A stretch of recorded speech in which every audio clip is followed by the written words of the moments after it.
اس کے بعد آپ کو لینا ہے کفن. کفن کیا ہے؟ کفن میں عورت کے لیے 5 کپڑے ہیں. کتنے؟ 5 کپڑے. اور مرد کے لیے کتنے کپڑے ہیں؟ 3 کپڑے. کفنانے کا طریقہ بھی بہت آسان ہے. غسل کا طریقہ سمجھ آ گیا؟ آ گیا ماشاء اللہ.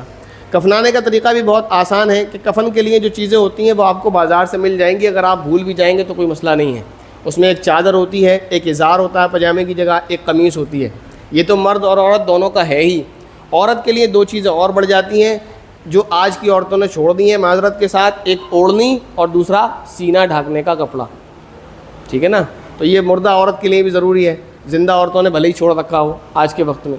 تو یہ 5 چیزیں ہیں. مرد کے لیے 3, ایک چادر ہوگی, پہلے وہ چادر بچھائیں آپ, اس کے اوپر ازار بچھا لیں, اور اس کے اوپر قمیص. وہ کٹی ہوئی ہوتی ہے, کسی نے دیکھا ہو تو اس میں آستین وغیرہ نہیں ہوتی, سلائی نہیں ہوتی, وہ ایک کپڑا ہوتا ہے سیدھا اور گردن کی جگہ سے کٹا ہوا ہوتا ہے.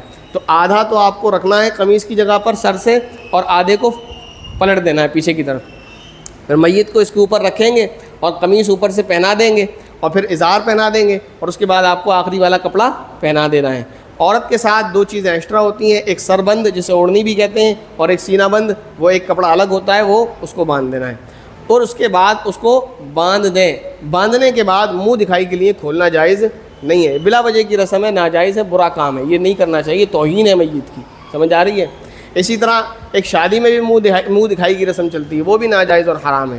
سوچنے والی بات ہے کہ آپ کے گھر کی عزت, آپ کی بیٹی, آپ کی بیوی, آپ کی بہو, آپ کے گھر کی رونق, اس کو آپ نے بٹھا دیا چوراہے پہ, چوک میں, ولیمے کے میرج ہوم میں لے جا کر. اب پورا محلہ آ کر, پورا شہر آ کر اس کی منہ دکھائی کر رہا ہے. جس کو جتنی اچھی لگ رہی ہے وہ اتنے پیسے دے کے جا رہے ہیں. سمجھ آ رہی ہے بات؟ نہیں سمجھ آ رہی تو پھر کبھی نہیں آئے گی. جس کو جتنی وہ اچھی لگ رہی ہے اس کو اتنے پیسے دے کر جا رہا ہے. کتنا اچھا کام ہے. تو اس سے اچھا بزنس تو کوئی نہیں ہے. کوئی معاذ اللہ میں کہوں کوئی ایسا کرے گا, پھر کل سے یہ کاروبار شروع کر دیں کہ بہن اور بیٹی کو بٹھا دیں, اور پھر بھئی اعلان لگا دیں بھئی آج میری بہن کی, میری بیٹی کی منہ دکھائی ہوگی صاحب, اور سارے لوگ آتے رہے محلے کے, جس کو جتنی اچھی لگے وہ پیسے دے کے جائے. بری لگ رہی ہے بات؟ بری نہیں لگ رہی؟ بری لگ رہی ہے نا. کیوں لگ رہی ہے؟ بیوی کی منہ دکھائی کرتے ہوئے تو برا نہیں لگتا. یہ بات کیوں بری لگ رہی ہے؟ اس سے اچھا کام نہیں ہے, صحیح بتا رہا ہوں میں. اگر وہ کام برا نہیں ہے تو یہ کام بھی برا نہیں ہے. کیوں محنت کر رہے ہو, کیوں مڑائی کر رہے ہو, کیوں کٹائی کر رہے ہو, کیوں آپ پلے داریاں کر رہے ہو؟ اگر وہ کام برا نہیں ہے تو گھر کی عورتوں کو بٹھاؤ اور اعلان لگاؤ کہ آج میری بڑی بیٹی کی منہ دکھائی ہوگی, آج میری چھوٹی بیٹی کی منہ دکھائی ہوگی, آج میری بیوی کی منہ دکھائی ہوگی. کرواؤ پورے محلے سے, جس کو جتنی اچھی لگے گی وہ اتنے پیسے دے کر جائے گا. اچھا میں تھوڑا سا آگے بڑھ جاؤں, معاذ اللہ پھر چلنے لگے گا. آج منہ دکھائی کے پیسے ہیں, پھر کل کو ہاتھ ملانے کے بھی پیسے لگانے شروع کر دینا. برائی کیا ہے؟ جب آپ حدود اللہ کو کراس کر رہے ہیں, اللہ کی بات کو چھوڑ رہے ہیں, تو مجھے بتا دیے پھر لمٹ کہاں بچتی ہے. اگر کسی کی بیوی کو دیکھنا جائز ہے تو پھر اس کی بیوی کو چھونا ناجائز کیوں؟ مجھے کوئی دلیل دے دیں, بتائیے. ارے بتائیے نا, جواب ہے کوئی؟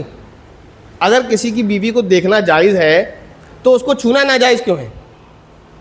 اور اگر چھونا بھی, پھر ایک وقت آئے گا, پریشان نہ ہو, اور ہے لوگوں کا کلچر ہے ہاتھ نہیں ملاتے پھرتے, نہیں ملا رہے, دیکھ رہے ہو آپ, کوئی نئی بات تو نہیں ہے. پھر جب ہاتھ ملانا جائز ہے تو گلے ملنا بھی جائز ہے, وہ بھی ہو رہا ہے. اور پھر وہ سب ہوگا اگر ان چیزوں کو نہیں روکا گیا جو ہو رہا ہے غیروں میں. سمجھ آ رہی نہیں آ رہی بات؟ بہرحال تو ایسے ہی جیسے زندہ کی منہ دکھائی یہ برا عمل ہے, ناجائز ہے, ایسے ہی مردہ کی منہ دکھائی بھی کیا ہے؟ ناجائز عمل ہے. وہ پڑا یہ کہہ رہا ہے کہ مجھے دفن کر دو جلدی سے جلدی, کمبختو ساری زندگی ستایا, اب تو مت ستاؤ. ہم کہتے نہیں, تھوڑا اور ستائیں گے, ابھی جتنا بس میں ہے اتنا ستائیں گے.